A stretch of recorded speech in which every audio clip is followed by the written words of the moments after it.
लेकिन आज के दौर की अगर आप पत्रकारिता देखेंगे तो आज के दौर की पत्रकारिता में वो दर्द है जो आपने कहा कि छिपाने की मंशा ज्यादा है और छापने की मंशा कम है।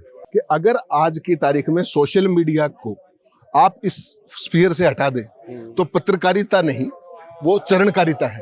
तो आज का जो दौर है वो बड़ा दुर्भाग्यपूर्ण है और किसी भी डेमोक्रेसी के लिए इससे बुरा समय मैं नहीं मानता दुर्भाग्य से जो आज देश में हो रहा है। This is very unfortunate. तो ऐसा नहीं है कि कांग्रेस की सरकारें बहुत महान थी या ये सरकार बहुत खराब, ऐसा भी नहीं। जी जी हर सरकार का मीडिया को नियंत्रित करने का एक तरीका होता है, लेकिन उस सारे में जिसका जो बेशर्मी, निर्लजता और शर्मनिरपेक्षता के साथ जो प्रयोग मौजूदा दौर में हो रहा है, ये इस देश में ना भूतो ना भविष्य वाली स्थिति है। नहीं, मीडिया नैरेटिव सेट कर ही नहीं रहा, दुर्भाग्य यही है। Media is playing into the hands of the powers that be. देखिए, नायब सैनी को आप नायब सैनी कह रहे हैं, मैं उनको नायब सैनी नहीं कहता, वो गायब सैनी। जी जी जी दुर्भाग्य से पिछले 10 साल के अंदर अगर आप जिस भी पैरामीटर पे आप उठाए, हरियाणा ने कहीं विकास नहीं किया। अगर हरियाणा ने विकास किया है तो हरियाणा 2014 में 70,000 करोड़ रुपए का कर्ज था, आज 3.25 लाख करोड़ रुपए का कर्ज। पत्रकारिता तो एक चीज है, प्रेस फ्रीडम इंडेक्स तो केवल एक चीज है। ह्यूमन डेवलपमेंट इंडेक्स के जितने भी पैरामीटर आप देखेंगे, हिंदुस्तान पिछले 10 साल में एक में भी राइज नहीं किया है। ह्यूमन डेवलपमेंट इंडेक्स में आपको नंबर आपको पता है क्या है? 125वां नंबर है। You are lower than Pakistan, Sri Lanka and Bangladesh. This government is only and only for propaganda, nothing else. मंदिर बनाना सरकार का काम नहीं होता। जी जी जी सरकार का काम ओवरऑल डेवलपमेंट है, इंक्लूसिव डेवलपमेंट। जो उनके सलाहकार मंडली है, उसको मैं आत्मघाती दस्ता बोलता हूँ सारे चैनल्स पे। जी जी वो आत्मघाती दस्ता है। उनको ये लगता है कि अगर ये लीडर बन गए तो तुम्हें कोई नहीं पूछेगा, इसलिए तो ये उनको पप्पू ही रखना चाहिए।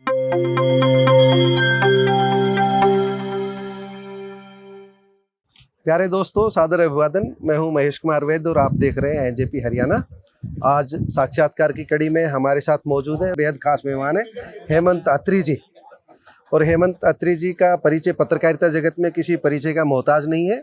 दैनिक भास्कर में नेशनल एडिटर रहे हैं। वो सारा का सारा इनके पास हरियाणा की राजनीति का, देश की राजनीति का पूरा इनको इनसाइक्लोपीडिया कहा जाए तो कोई अतिशयोक्ति नहीं होगी। हेमंत जी, आपका स्वागत है।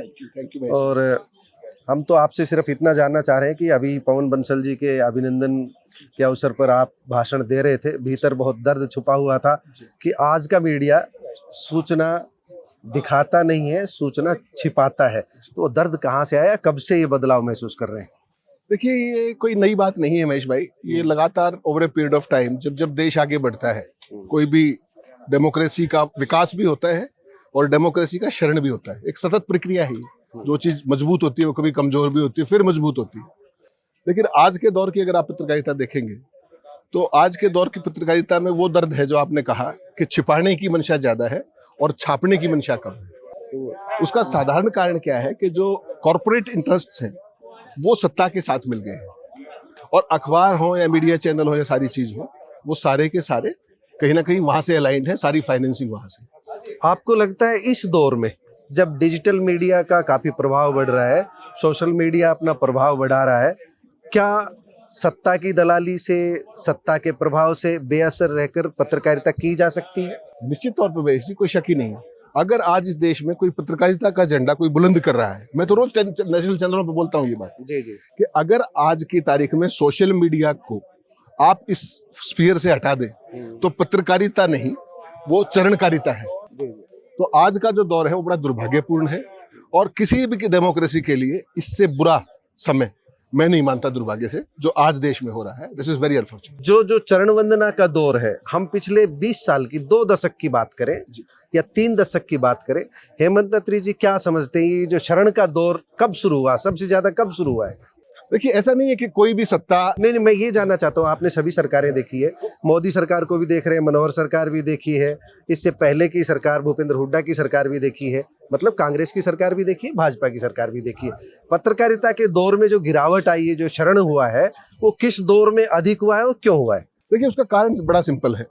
कांग्रेस पार्टी की सरकारें थी या जो इस देश के अंदर अलायंस की सरकारें थी, उनके बीच में एक लोकलाज का खतरा रहता है कि कोई भी महेश जी ने कोई खबर लिख दी तो लोग क्या कहेंगे और क्या कहेंगे, पूरा समाज क्या कहेगा। लेकिन जैसे जैसे जो कंप्लीट फुल मेजोरिटी की सरकार आई, पूर्ण बहुमत की सरकार आई, तो आप देखेंगे ना केवल पत्रकारिता के क्षेत्र में बल्कि ओवरऑल सामाजिक क्षेत्र में भी जो नैतिकता का पतन हुआ वो साइमल्टेनियस हुआ, क्योंकि एब्सोल्यूट पावर करप्ट एब्सोल्यूटली। जी जी जी तो ये जो स्थिति है आज वो ये है कि एब्सोल्यूट सत्ता तो आपके पास आ गई, लेकिन उस सत्ता की जो जिम्मेवारियां थी, जो दायित्व थे, जो कर्तव्य बोध थे, वो कहीं ना कहीं पीछे रह गए और केवल प्रोपेगेंडा ही पसंद आता है। जी जी तो ऐसा नहीं है कि कांग्रेस की सरकारें बहुत महान थी या ये सरकार बहुत खराब, ऐसा भी नहीं। जी जी हर सरकार का मीडिया को नियंत्रित करने का एक तरीका होता है। जी जी ये अधिकारी सिखाते हैं, पूरा सिस्टम सिखाता है, विज्ञापन सिखाता है, विज्ञापन सबसे बड़ा हथियार है, वो सारी बातें।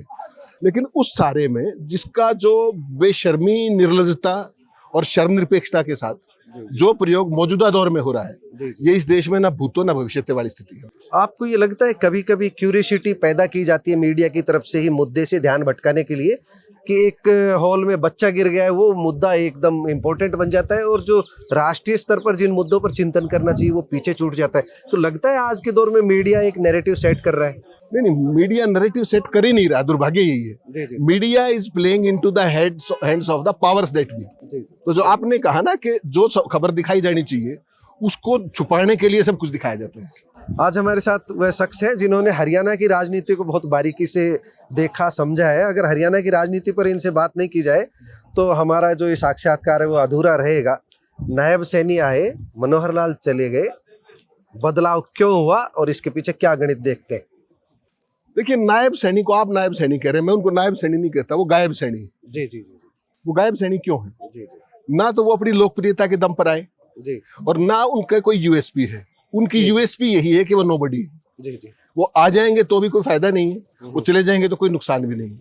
तो उनको क्यों लाया गया है? जी कि जो 9.5 साल की एंटी इनकम्बेंसी थी जी जी उसको कहीं ना कहीं साइडलाइन करने के लिए मनोहर लाल को 9.5 साल से हटा दीजिए, परिप्रेक्ष्य से, केवल मंच से, पर से। जी जी लेकिन पर्दे के पीछे सारी टीम उन्हीं की है। जी। सीएमओ में कोई बदलाव नहीं किया गया, कहीं कुछ नहीं है। This is only a comical change जी पर से। This was just for saying जी जी देयर इज नो चेंज। जी जी। वही सब है, लोगों की आंख में झोंकने का एक बहुत ही। हम इसको छाया मंत्रिमंडल मान लेते हैं, नायब को छाया मान लेते हैं, आपकी बात को बड़ी करते हैं।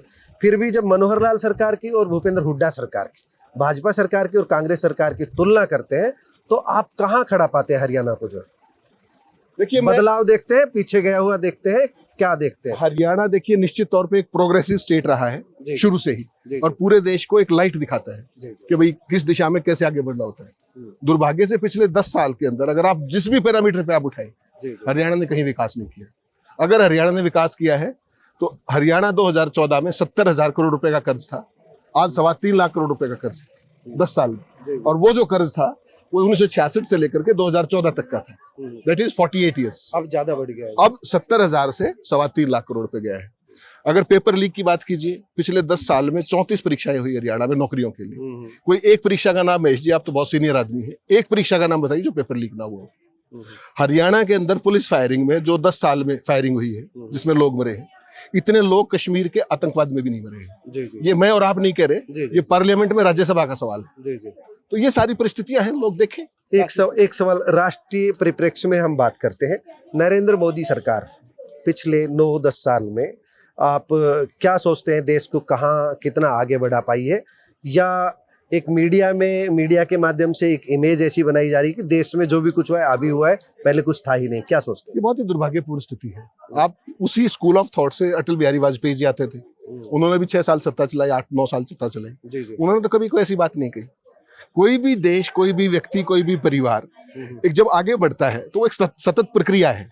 उसमें अकेले महेश जी ने नहीं कर दिया, महेश जी से पहले भी जागरण था, महेश जी के दौर में भी जागरण था, महेश जी के बाद भी जागरण है। लेकिन महेश जी के दौर को लोग क्यों याद करते हैं? वो इसलिए करते हैं कि उसके अंदर इंक्लूसिवनेस थी, उसके अंदर पत्रकारिता थी। आज जो कुछ हो रहा है देश के अंदर, नरेंद्र मोदी जी ने केवल और केवल, बहुत सारे लोग ये भी कहने लगे हैं कि देश की आजादी 2014 हम में मिली। अंदर जो इंडेक्स की सूची पत्रकारिता की आज़ादी की, अभिव्यक्ति की आज़ादी की सुन रहे थे, बहुत नीचे, भारत बहुत निचले पायदान पे पहुंच रहा है। उस चिंता को आप किस तरह व्यक्त करते हैं? नहीं, वो एक बहुत ही शर्मनाक बात है। और अकेला पत्रकारिता तो एक चीज है, प्रेस फ्रीडम इंडेक्स तो केवल एक चीज है। ह्यूमन डेवलपमेंट इंडेक्स के जितने भी पैरामीटर आप देखेंगे, हिंदुस्तान पिछले 10 साल में एक में भी राइज नहीं किया है, सब में फॉल किया है। आप क्या कहते हैं कि हिंदुस्तान दुनिया की 5वीं बड़ी अर्थव्यवस्था है। ह्यूमन डेवलपमेंट इंडेक्स में आपको नंबर, आपको पता है कहाँ है? 125वां नंबर है। You are lower than Pakistan, Sri Lanka and Bangladesh. There is where you stand. उसके अलावा पर कैपिटा इनकम में देख लीजिए, रुपए की गिरती साख देख लीजिए, जो जिस भी बातें जो चीज होती को। थी उसमें जो हम एक होता है मेरे ख्याल से 40, 41 से 80 के करीब पहुंच गया होगा जो। रुपया 84 रुपए पे है, 84 कल में 48 पैसे गिरा है। नैरेटिव फिक्सिंग एक बात होती है और प्रोपेगेंडा का प्रोपेगेशन दूसरी बात होती है। तो अब वो हो रहा है देश this government is only and only for propaganda, nothing else. They have nothing to show. और यही कारण आप देखिए कि नरेंद्र मोदी पिछले 10 साल से प्रधानमंत्री हैं, अपनी किसी अचीवमेंट पे वो वोट नहीं मांगते।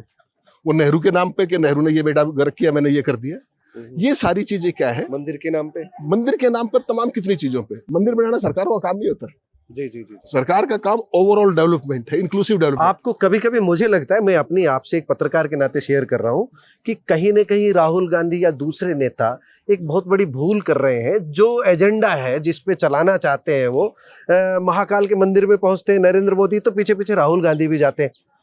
आपको जो अनुसरण किया जा रहा है, अपना स्टैंड कायम नहीं किया जा रहा, उसे लेकर क्या सोचते हैं? राहुल गांधी को पप्पू मैं और आप नहीं साबित कर सकते, उनको पप्पू उन्हीं के लोगों ने बनाया है। जी जी जी जो उनके सलाहकार मंडली है, जी उसको मैं आत्मघाती दस्ता बोलता हूँ सारे चैनल्स पे। जी जी। वो आत्मघाती दस्ता है।